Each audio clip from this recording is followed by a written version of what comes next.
Dan Bongino joins us, former NYPD officer, Secret Service agent, author of the upcoming book, by the way, now available for pre-order. It's called Spygate, the attempted sabotage of Donald J. Trump. Scott Eulinger is with us, retired CIA op officer, Russian intel operations expert. Philip Haney, our old friend, is back. He's one of the founding members of the Department of Homeland Security, author of See Something, Say Nothing. Welcome, all of you. You know, Philip, one of the lies that we believe Clapper told is when he said, we're not capturing metadata of every phone call, every text, every email that every American sends out. And then he seemed to back off it. Is that something that has happened and is continued to happening? Yes, and not only that, but he is the one that said that the Muslim Brotherhood had no global agenda and that they had renounced violence. I remember that in 2012, and in my opinion, this whole crew should have had their security clearances revoked a long time ago. This didn't just happen in the last few days or weeks. It's been going on for the last 10 years. Tell me why you believe that. As somebody, you're, one of the founding members of our Department of Homeland Security. Why do you say it? Because to some people, obviously the liberal media, it sounds harsh. I think if you're involved in spreading Russian lies to the American people like Brennan did before an election, or some of these other people have before an election, or you're not operating like a former CIA employee, and you're out there as a political partisan hack and accusing the president of treason, I think it's a no-brainer. But why do you say that all of these people should have lost it a long time ago? Well, let's start with Mr. Brennan. He's the primary person behind what we call the Great Purge. You and I have talked about this several times in the past, where he cooperated with Muslim Brotherhood front groups and took all the training material out of the DOJ, the DHS, the FBI, and made it basically impossible for us to even discuss the subject. And so that's just John Brennan. And other people that were involved in the government were involved in these shutdowns of cases that you and I have talked about so often. And seeing all this is like deja vu all over again, because as far as also free speech related to your security clearance, everybody that has a security clearance knows that you're supposed to be more discreet in the way you speak, not less.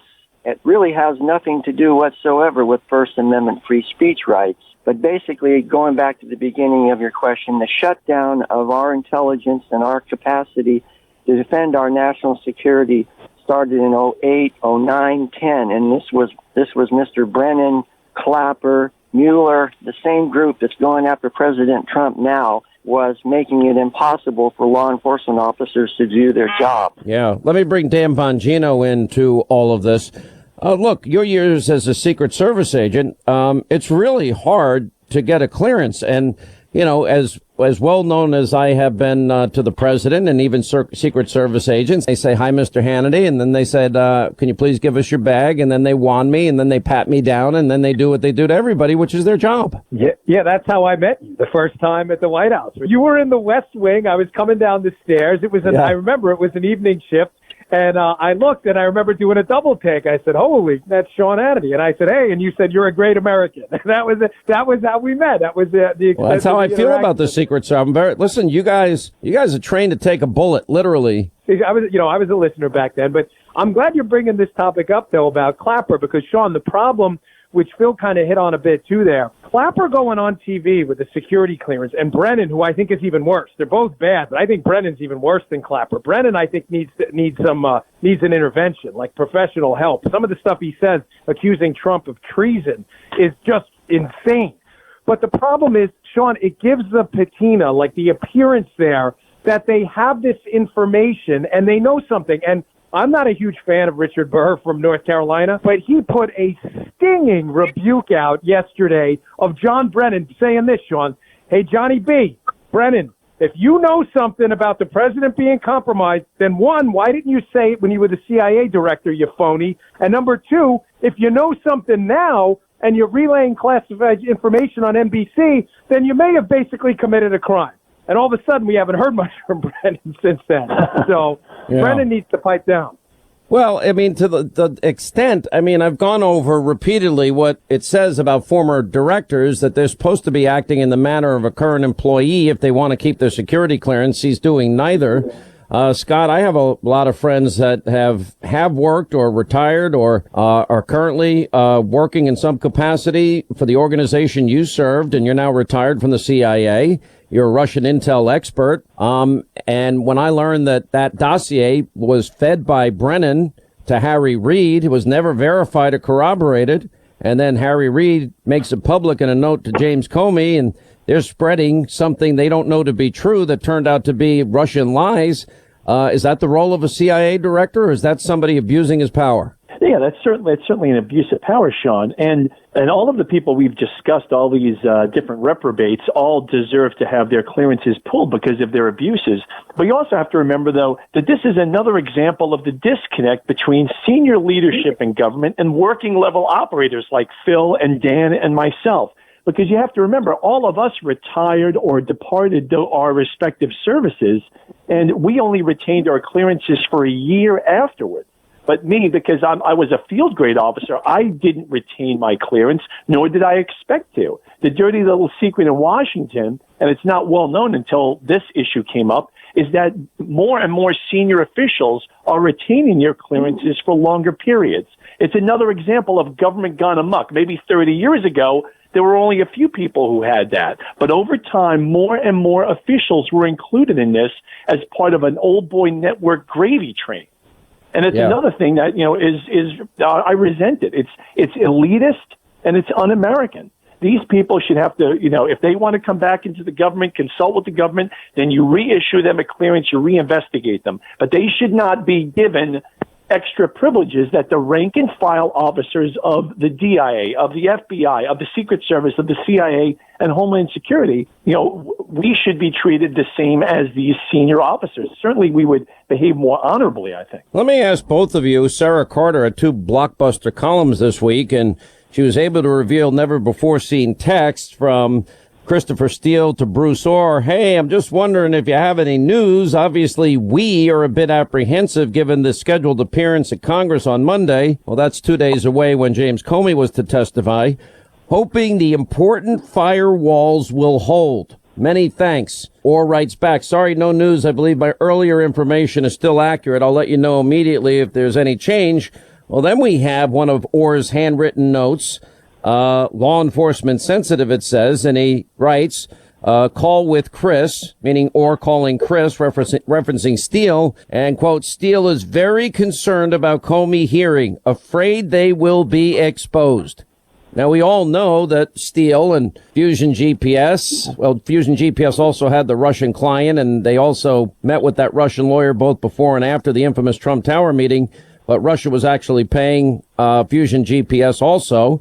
But my question is, sounds to me like they're talking about sabotage in some way, Mr. Haney, that they don't want us to know about, and they're scared to death they're going to get exposed and the firewalls won't hold. Not only that, but from an intelligence officer's perspective, they never expected to get caught. Otherwise, they would have never been so open about this. They really didn't expect to get caught. They thought they were going to pull this thing off. And what is it exactly?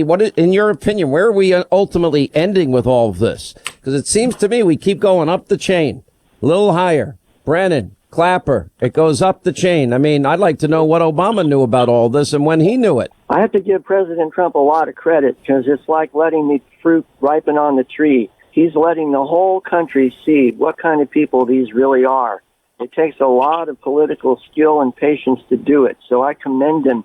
They're trying to take him down before he's successful at it. That's the point. I mean, this whole Russia witch hunt is exactly what we've said from the beginning. But the real corruption, the real Russia collusion, Dan Bongino, happened with the Democrats. She paid for Russian lies. They disseminated Russian lies. 4 FISA court judges a fraud was perpetrated on them with Russian Sean, lies. No, you're absolutely right. And I'm glad you keep hammering this on your show, that the collusion is real. It's just between the Clinton team, the Democrats, the swamp rats, and the Russians. There's nothing to do with Donald Trump. But this is 3 sub-scandals, Spygate.